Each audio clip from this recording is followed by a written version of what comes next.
Bonjour Zora, Abdallah et Hamid au centre. Vous êtes tous les trois des fils de Harki. Vous siégez depuis 4 mois à peu près devant le Palais Bourbon à Paris, l'Assemblée nationale. Vous avez pratiquement établi un record de sièges. Mais cela dit, c'était pas le but de votre initiative, c'était pas ça au départ, naturellement. Le motif principal de départ. Le motif, c'est de sensibiliser le chef de l'État en place aujourd'hui, Nicolas Sarkozy, concernant ses engagements lors de sa campagne électorale présidentielle. C'est-à-dire, qu'est-ce qu'il a dit, qu'est-ce qu'il n'a pas fait? Mais qu'est-ce qu'il a dit? Que s'il était élu, exactement les mots. Oui. Les mots qu'il a employés, c'est que s'il était élu, chef d'État de la nation française, il reconnaîtrait la responsabilité de l'État français sur le désarmement, l'abandon et le massacre des Harkis après le 19 mars 1962. Donc ce que vous attendiez en fait, c'est une déclaration officielle. Déclaration officielle. Et il y a une date attendue pour cette déclaration, il y a un anniversaire? Nous, on n'a pas de date butoir attendue, mais aujourd'hui on est fixé sur la date du 25 septembre. C'est que de leur côté, ça la foutrait mal pour le gouvernement en place.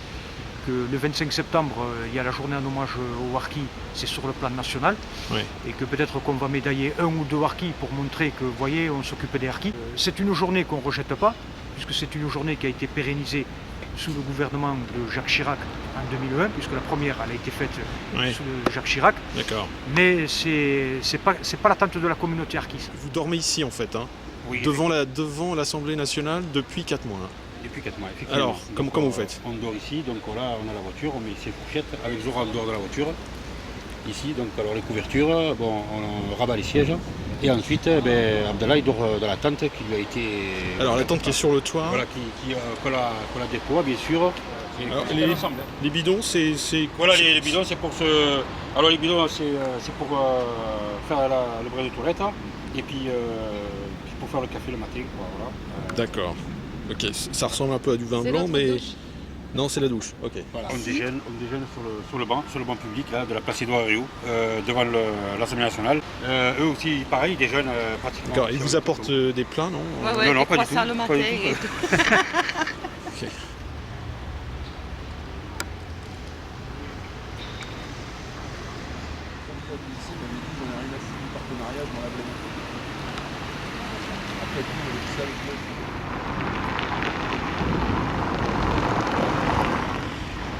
Oui, bonjour Alexandre Gerbi, vous avez consacré un article à la démarche de nos 3 jeunes fils de Harki dans rue 89, au mois de juin, c'est ça? Au mois de juin, oui. Vous en étiez alors au 2e mois. Ça faisait 1 mois et demi. Voilà. Est-ce que vous pourriez donc tout simplement nous préciser rapidement un petit peu l'épisode historique dans lequel qu'il traverse en 1962, au moment de l'indépendance de l'Algérie? En fait, cet épisode-là est très, très bien connu aujourd'hui. Il n'y a aucune polémique historique possible là-dessus, puisque tous les éléments sont là. Tout le monde sait pertinemment que des ordres ont été donnés pour désarmer les Harkis et, compte tenu du contexte, les envoyer à la mort.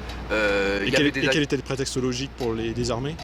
Le prétexte logique pour les désarmer, c'était que la guerre d'Algérie était finie et que les accords d'Évian étaient censés garantir aux Harkis une vie paisible dans le cadre d'une réconciliation nationale, puisque l'Algérie était dorénavant indépendante. Raymond Aron avait très clairement dit qu'il ne faisait de mystère pour personne, que si un jour l'Algérie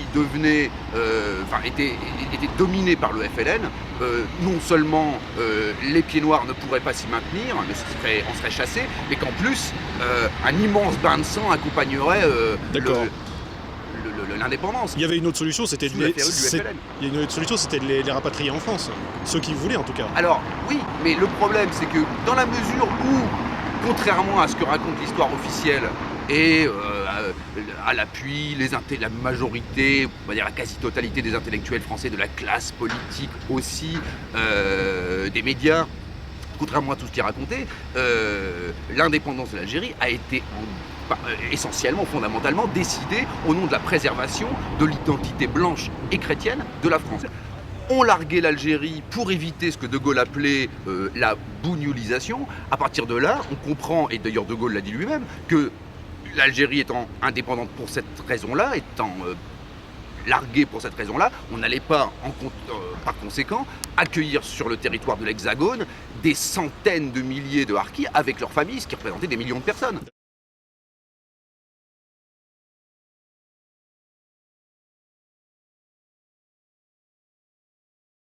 s'était engagé à reconnaître la responsabilité de l'État français sur la tragédie des harkis. Et dans l'avion au retour de son voyage d'Algérie, il s'est rétracté puisque un de ses conseillers a rayé la mention responsabilité de l'État français sur le massacre et l'abandon et le désarmement des harkis. C'est attendu depuis qu'il est au pouvoir, c'est-à-dire depuis... Parce que c'est Depuis mai 2007. c'est une promesse ou un engagement C'est un engagement, c'est un engagement, c'est pas une promesse. qu'il a fait alors qu'il était candidat, c'est-à-dire Il était citoyen français, non pas Citoyen président. français. Il avait tout à fait. besoin des votes Oui, des tout à fait. harkis et on a l'impression que bien sûr ça continue, qu'il se moque de nous. Le mot engagement, il est encore beaucoup plus fort que le mot promesse, puisque un engagement, ça veut dire qu'il faut qu'il s'acquitte de ce qu'il avait pris avant, lorsqu'il était candidat à l'élection présidentielle. Ce qui veut dire que même sur les faits et sur le plan pénal, s'il ne s'exécute pas, forcément, ça va déboucher, comme on dit, à une qualification pénale et nous laissons faire la justice. Ce qui est absolument incroyable, c'est que quand on dit aux gens Sarkozy s'est engagé, ils disent ah oui mais les promesses n'engagent. Alors ça c'est la fameuse phrase, je crois peut-être Pasqua, je crois, qui dit les promesses n'engagent que ceux qui les reçoivent. Bon, alors, ce qui est quand même effarant, c'est que ce genre d'assertion, de citation scandaleuse, parce que par définition, quand on fait une campagne électorale, on est engagé, comme tu le disais Hamid, par ce qu'on dit. On n'est pas autour d'une table de comptoir en train de faire des promesses en l'air. Il y a quand même une solennité politique normalement qui exige que l'engagement est force de loi, j'ai presque envie de dire. Bon, et là en l'occurrence, on a une espèce de banalisation en France du mensonge politique.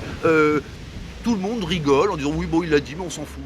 Je pense qu'il est temps aujourd'hui que la France reconnaisse son erreur, sa faute, d'avoir abandonné les harkis aux mains des FLN et de nous avoir abandonnés, nous, à un moment donné, dans les camps.